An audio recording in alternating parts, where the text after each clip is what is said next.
झामुमो के युवा नेता और सिल्ली से पूर्व विधायक अमित महतो ने हेमंत सरकार को झामुमो छोड़ने की चेतावनी तक दी है और मामला कहीं ना कहीं स्थानीय और नियोजन नीति से जुड़ा है। इस वक्त हमारे साथ अमित महतो जी हैं। महतो जी, बहुत बहुत स्वागत है आपका समाचार प्लस में। जी बहुत बहुत धन्यवाद आपको भी। बात करेंगे अमित जी की क्या कुछ ये चेतावनी है, खास करके हेमंत सरकार को स्थानीय और नियोजन नीति को लेकर के क्या कुछ आपने कहा है? देखिए, ये हेमंत सरकार चूँकि जेएमएम की सरकार है, हमारी सरकार है, झारखंडियों की सरकार है।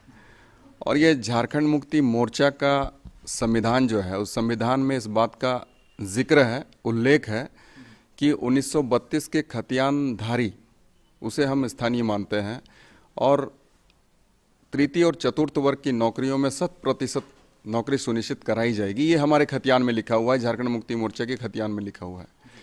और हम चूँकि झारखंड मुक्ति मोर्चा के कार्यकर्ता हैं, सिपाही हैं, तो इस नाते हमने आज सरकार में बैठी हेमंत सरकार को, हेमंत दा को हमने इसे याद दिलाने का काम किया कि भाई हमारे संविधान में जो चीज़ उद्धृत है, लिखी हुई है, उस चीज़ को आप पूरा करें, ना कि किसी दूसरे चीज़ों को पूरा करने में समय जाया करिए और फिर कहीं ना कहीं हमारे झारखंडियों के साथ ये नाइंसाफ़ी होगी।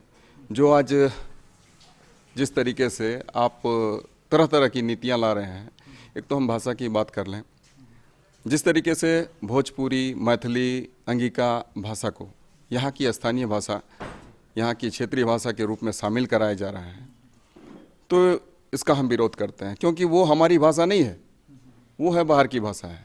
और आप बाहर की भाषा को हमारे स्थानीय कहोगे तो कहीं ना कहीं हमारे लोगों के साथ बेईमानी होगी। और दूसरी बात है कि ये जो 10 क्लास पास और इंटर पास वाले को जिस तरीके से नौकरी या सुनिश्चित कराने के लिए आपने नीति बनाई है, तो वो तो गलत है। अभी JSSC का एग्ज़ाम होने को है और उसमें वो सारे लोग क्वालिफाई कर जाएंगे, तो फिर हमारे लोग कहाँ जाएंगे? ये झारखंड हमारा है और हम यहाँ के झारखंडी हैं। झारखंड में हमेशा से स्थायी सरकार नहीं रही।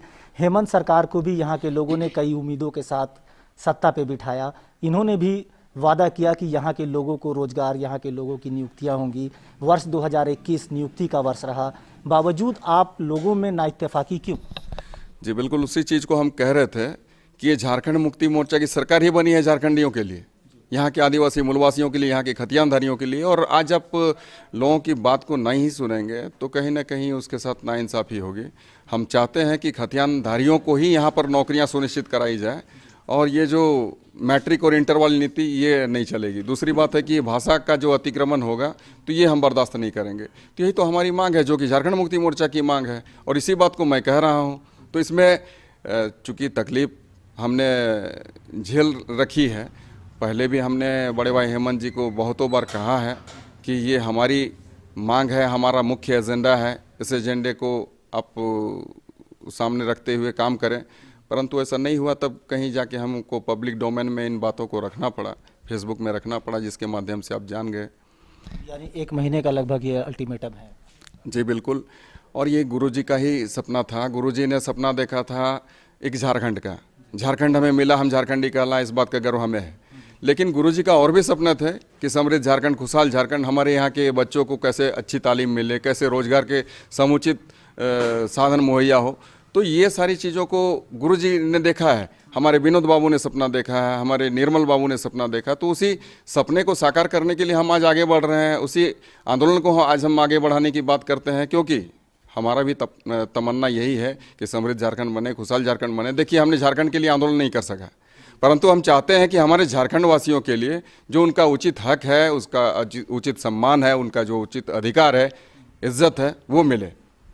अमित जी, बात करेंगे कि झारखंड में पारा टीचर हो, जेटेट हो, या फिर अनुबंध कर्मचारी हो, या फिर JPSC, हर कोई आंदोलनरत है और ऐसे में नियुक्तियों का वर्ष समाप्त हो चुका। अब क्या लगता है, इन मुद्दों को भी लेकर के आप आगे बढ़ेंगे?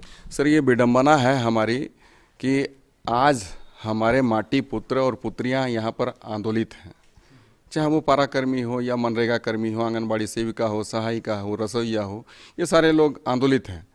मनरेगा कर्मी हो, NRHM कर्मी हो। तो चूँकि हम बात कर रहे हैं कि हमारे झारखंडी कौन, सबसे पहला तो सवाल ये है कि हमारे झारखंडी कौन। झारखंडी आप किसे समझते हैं? बड़े भाई हेमंत जी के द्वारा भी कहा गया कि मैं यहाँ के 75% लोगों को रोजगार का अवसर दूंगा, लेकिन आप 75% कहते किस हैं, ये आज तक आपने स्पष्ट नहीं किया। तो आप पहले तो स्पष्ट तो करें कि हमारे झारखंडी कौन है, किसे आप झारखंडी मानते हैं, क्या हमारे झारखंड मुक्ति मोर्चा का जो संविधान है उस संविधान के अनुरूप आप क्यों नहीं काम कर रहे हैं? तो ये बड़ी बात है। आप पहले एक लाइन खींचिए कि ये हमारे झारखंडी हैं, उसके बाद आप उस पर अमल करिए। और हम दूसरी बात नहीं कहते, हम तो यही कहेंगे कि जो हमारे झारखंड मुक्ति मोर्चा के संविधान में है, जो लिखित है, बस उसी के आधार पर आप तय करें। जो आपने अल्टीमेटम दिया 1 महीने का, इन 1 महीनों में भी अगर बातें नहीं सुनी गई तो फिर आगे का रुख क्या होगा? बिल्कुल ऐसा नहीं है बड़े भाई हेमंत जी, उनके रगों में भी गुरु जी का खून दौड़ता है। तो आंदोलनकारी के पुत्र हैं, वो समझते हैं, भली भांति हर चीज़ों को जानते हैं। ये फैसला हमारे पक्ष में आएगा, झारखंडियों के पक्ष में आएगा, और हमें ऐसी कोई ज़रूरत नहीं पड़ेगी कि हम इस्तीफा दें। और 19 तारीख में आप देखेंगे कि सारा मतलब कायाकल्प नजर आएगा। बिल्कुल। तो झारखंड के झारखंडियों के लिए सरकार जहां लगातार नियुक्ति और रोजगार और विकास की बात कर रही है, ऐसे में कहीं ना कहीं झामुमो में भी ना इत्तेफाकी का दौर शुरू हो गया है। खास करके अमित महतो ने भी सरकार को अल्टीमेटम दिया है कि स्थानीय और नियोजन नीति को जल्द से जल्द इस पर कार्रवाई हो। ऐसे में अब देखना होगा कि अमित महतो द्वारा दिया गया अल्टीमेटम के बावजूद सरकार इस पर क्या कुछ पहल करती है और मांगे क्या कब तक पूरी होती है। अपने सहयोगी विजय के साथ मोइजुद्दीन, समाचार प्लस, रांची। समाचार प्लस, खबर वही जो हमने कही।